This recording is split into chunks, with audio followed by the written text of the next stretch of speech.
Aujourd'hui, on va dédramatiser l'art et l'histoire et dépoussiérer les musées et les œuvres des plus grands maîtres grâce à l'excellent livre de Solène Potier de Courcy, j'ai nommé Au pétard, ou comment relativiser sa vie grâce à l'histoire de l'art.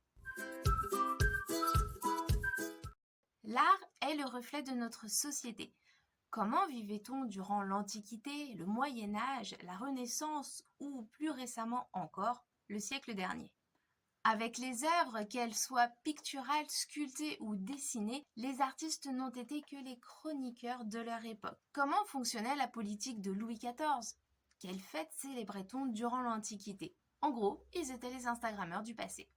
À la différence des livres plus pointus sur le même sujet, Solène Potier de Courcy nous offre une rétrospective de sujets tels que la drague, les relations amoureuses, le rapport à la famille, l'amitié ou encore la vie sociale de nos ancêtres, décortiqués grâce aux œuvres d'art qui nous sont parvenues, mais sous couvert d'un langage familier et de la réutilisation des œuvres sous forme de mèmes qui sont bourrés d'humour.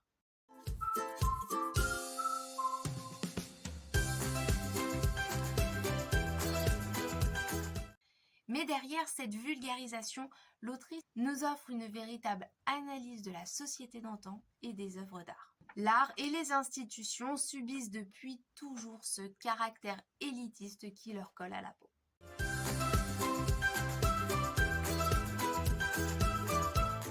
Et l'objectif de ce livre est justement de montrer que tout un chacun est susceptible d'appréhender et de comprendre une œuvre d'art sans pour autant faire partie d'un cercle d'amateurs confirmés. Accessible et décomplexé, son approche, son jargon et les références à la culture populaire amènent à une lecture facile et agréable.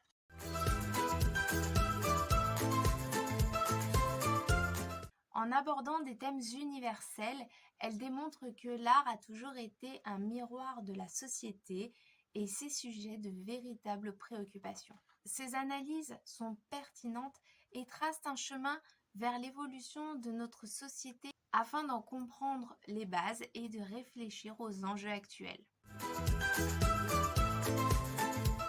Alors que vous soyez expert ou amateur, novice ou passionné, les analyses de l'autrice mêlées à son humour nous permettent d'appréhender les œuvres des plus grands musées sans aucune peine. C'est une méthode comme une autre pour permettre aux non-initiés de s'intéresser à l'art et à notre passé. Et si vous n'en avez pas assez vu, vous pouvez également la suivre sur son compte Instagram Au pétard, sur lequel elle nous régale très souvent de nouvelles œuvres détournées. Nous aussi, nous avons un compte Instagram que je vous invite à découvrir. Et si jamais vous avez aimé cette vidéo, n'hésitez pas à vous abonner à notre chaîne.